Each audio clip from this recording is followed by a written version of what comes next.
Welcome students, welcome to Rohit Kumar Trivedi tutorials. आज के tutorial में हम लोग डिस्कस करेंगे फिजिकल फार्मेसी सेकंड के बारे में, जो कि आपके बी फार्मा फोर्थ सेमेस्टर का एक सब्जेक्ट है। इससे पहले आप फिजिकल फार्मेसी फर्स्ट ऑलरेडी अपने बी फार्मा थर्ड सेमेस्टर में पढ़ चुके हैं, जिसमें कि आपने वेरियस फिजिकल फार्मेसी के कंसेप्ट की स्टडी करी थी। और अब फिजिकल फार्मेसी सेकंड में हम लोग और ज़्यादा चीज़ें सीखेंगे, जिनका रिलेशन डायरेक्टली डोजेस फॉर्म की मैन्युफैक्चरिंग और इवेल्युएशन से रहेगा। तो आइए चलते हैं हमारे आज के लेक्चर की तरफ। आज के लेक्चर में हम लोग डिस्कस करेंगे फिजिकल फार्मेसी के course objectives, expected outcomes, text reading और रेफरेंस बुक्स, जिनको हम लोग फॉलो करेंगे इस सब्जेक्ट्स को अच्छे से समझने के लिए। और फिजिकल फार्मेसी सेकंड का सिलेबस, जिन टॉपिक्स को हमको इस सेमेस्टर में फिजिकल फार्मेसी सब्जेक्ट्स के अंदर पढ़ना है। Now let's start with the course objectives. The basic objective of physical pharmacy is to understand the various physico-chemical properties of the pharmaceutical ingredients और physico-chemical properties का principle को apply करना different pharmaceutical dosage form को develop करने के लिए। और हमारा जो ये फिजिकल फार्मेसी सब्जेक्ट है, इसमें हम लोग थ्योरी एंड प्रैक्टिकल दोनों एस्पेक्ट्स की स्टडी करेंगे, क्योंकि इस सब्जेक्ट का relation directly doses form formulation के साथ में है। तो अच्छे से फिजिकल फार्मेसी के थ्योरी और प्रैक्टिकल्स को समझने के बाद the learner will understand the formulation, research and development of the pharmaceutical doses form. तो फार्मास्यूटिकल डोजेस फॉर्म के रिसर्च, डेवलपमेंट एंड फॉर्मुलेशन को समझने में आसानी होगी इस सब्जेक्ट को अच्छे से स्टडी करने के बाद। और इसके अलावा जो एक लर्नर है फिजिकल फार्मेसी सेकंड का, he will come to know about the stability studies of the pharmaceutical products, जिससे कि हम लोगों को हमारे फार्मास्यूटिकल प्रोडक्ट की एक्सपायरी डेट निकालने में या स्टेबिलिटी को आइडेंटिफाई करने में आसानी रहेगी। Now moving towards the expected outcomes of the physical pharmacy subject. Okay, जो ये फिजिकल फार्मेसी सब्जेक्ट है, इस सब्जेक्ट को अच्छे से स्टडी करने के बाद जो एक लर्नर है, he will come to know about the basics of the micromeritics, okay, the rheology, drug stability and coarse and colloidal dispersion systems. Okay, basically ये टॉपिक्स आपके सिलेबस में है, जिनको हमको अच्छे से समझना होगा। इसके अलावा इस सब्जेक्ट को अच्छे से स्टडी करने के बाद एक learner physical and chemical principle को अच्छे से समझेगा और प्रिंसिपल को अप्लाई करेगा डोजेस फॉर्म्स के क्वालिटी कंट्रोल में। Okay, now the another outcome is the learner will be able to understand the various physico-chemical properties of the drug molecules. Okay, तो जो हमारे various drug molecules हैं, उनकी physico-chemical properties के बारे में हमको समझने के लिए मिलेगा, जिससे कि उन स्टडीज को या उन फाइंडिंग्स को हम लोग हमारे डोजेस फॉर्म के डिजाइनिंग में अप्लाई कर सकें। इसके अलावा जो केमिकल काइनेटिक्स है, बेसिकली उसके प्रिंसिपल्स हम लोगों को समझने को मिलेंगे, जिससे कि हम लोग ड्रग की स्टेबिलिटी या हमारे जो डोजेस फॉर्म्स हैं उनकी स्टेबिलिटी को इजीली आइडेंटिफाई कर पाएंगे, जिससे कि हम लोग उनकी एक्सपायरी डेट को डिटरमिन कर सकें। Okay, now the last outcome is, जो लर्नर है फिजिकल फार्मेसी सेकंड का, he will be able to demonstrate the physico-chemical properties in the formulation, development and the evaluation of the dosage form. Okay, तो इस subject को अच्छे से समझने के बाद, उसकी फिजिको-केमिकल प्रॉपर्टी समझने के बाद किसी भी फार्मास्यूटिकल मॉलिक्यूल की, तो उन स्टडीज को अप्लाई करना एक फॉर्मुलेशन के डेवलपमेंट में, और उनको किस तरीके से प्रॉपरली इवेलुएट किया जाए, जिससे कि हमारी एक आइडियल डोजेस फॉर्म बन करके तैयार होगी। ओके, तो these are the basic expected outcomes that you people will be having after successful completion of this subject. Now moving towards the text books. Okay, तो इस सब्जेक्ट को अच्छे से समझने के लिए, अच्छे से स्टडी करने के लिए हम लोगों को कुछ टेक्स्ट बुक को रेफर करना पड़ेगा। तो आइए चलते हैं, आप कौन कौन से टेक्स्ट बुक्स रेफर कर सकते हैं। तो पहली हमारी बुक है जैन अहमद एंड खार, theory and practice of the physical pharmacy. Okay, this book, तो ये बुक आप रेफर कर सकते हैं इस सब्जेक्ट को अच्छे से समझने के लिए। The second book is CVS Subrahmanyam, okay, this book the text book of physical pharmacy. तो ये बुक बहुत ही पॉपुलर बुक है फिजिकल फार्मेसी सब्जेक्ट को स्टडी करने के लिए। हो सकता है कि आपने थर्ड सेमेस्टर में जो फिजिकल फार्मेसी फर्स्ट था, तो उसको भी स्टडी करने के लिए आपने इन बुक्स को यूज करा हो। ठीक है, the third book is Rajesh Khanna and SP Agarwal. ठीक है, तो this book is for physical pharmacy, तो इस बुक को भी आप रेफर कर सकते हैं फिजिकल फार्मेसी को समझने के लिए।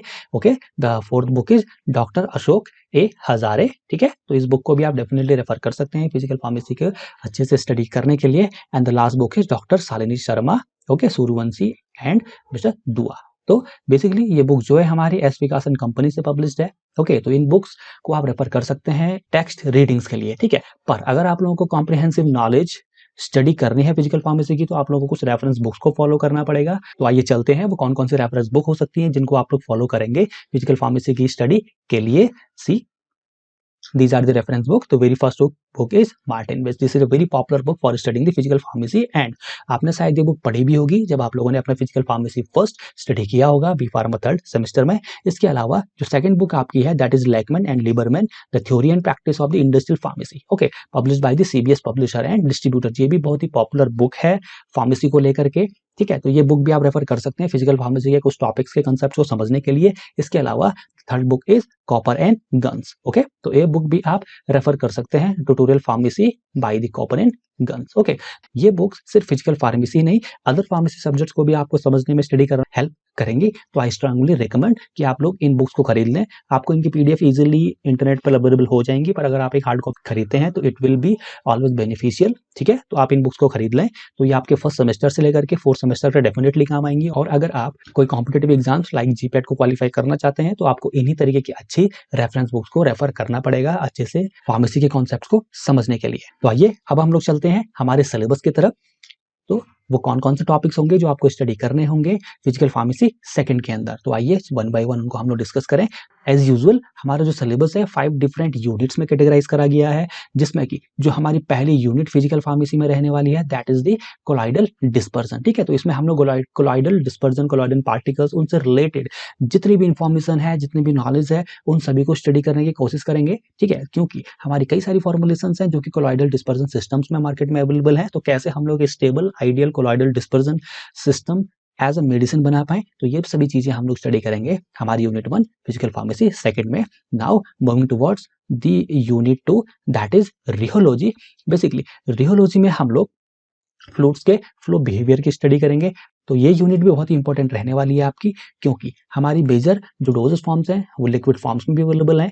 तो उनकी अच्छे से प्रॉपर स्टडी करना बहुत ज़्यादा जरूरी है, जिससे कि हम लोग एक efficient liquid dosage form develop कर पाएँ, उनकी प्रॉपर स्टेबिलिटी स्टडीज कर पाएँ, एक्सपायरी ड्यूरेशन हम लोग आइडेंटिफाई कर पाएँ और प्रॉपरली उनको इवेल्युएट कर सकें, जिससे कि मैक्सिमम बेनिफिट्स पेशेंट्स को मिलेंगे. Now moving towards the third unit that is cores dispersion. तो कोअर्स डिस्पर्जन में दो चीजें हमको स्टडी करनी है basically. The very first is suspension and the second one is emulsion. ठीक है, तो ये डिस्पर्जन सिस्टम्स को हमको अच्छे से स्टडी करना है, क्योंकि इमल्सन और सस्पेंशन दोनों ही फॉर्म्स में हमारे पास वेरियस मेडिसिन अवेलेबल हैं. ठीक है, तो एक अच्छा सस्पेंशन और इमल्सन हम लोग किस तरीके से बनाएं, किस तरीके से इवैल्यूएट करें, कैसे उसकी स्टेबिलिटी हम लोग बढ़ाएं, तो ये सभी चीजें हम लोग डिस्कस करेंगे, स्टडी करेंगे हमारे third unit that is cores dispersion. Now moving towards the fourth unit that is माइक्रोमेरेटिक्स. ठीक है, तो माइक्रोमेरेटिक्स में हम लोग पार्टिकल्स से रिलेटेड स्टडी करेंगे, फाइन पार्ट.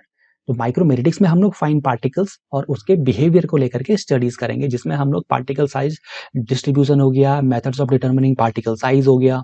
ठीक है, method of determining the surface area and porosity, okay, packaging arrangement, density, bulkiness and the flow properties हम लोग स्टडी करेंगे फाइन पार्टिकल्स की, जिससे कि हम लोगों को हेल्प मिलेगी एक fine powdered solid doses forms बनाने में. और जो हमारी लास्ट यूनिट है that is fifth unit drug stability. ये बहुत ही ज्यादा इंपॉर्टेंट यूनिट है, क्योंकि इसमें ही हम लोग स्टडी करते हैं कि कैसे हम लोग ड्रग्स की स्टेबिलिटी को आइडेंटिफाई कर पाएं, जिससे कि हम लोग एक एफिशिएंट डोजेस फॉर्म बना पाएं और एक प्रॉपर एक्सपायरी ड्यूरेशन किसी भी डोजेस फॉर्म का डिटरमिन कर सकें. ओके, तो ये सब्जेक्ट बहुत ही इंपॉर्टेंट आपके लिए होने वाला है physical pharmacy second that is in B pharma fourth semester. Okay, so students, this was all about the course objectives, expected outcomes, reference books, text books and syllabus of the physical pharmacy second. Hope आप लोगों को समझ में आया होगा, that I was trying to make you understand.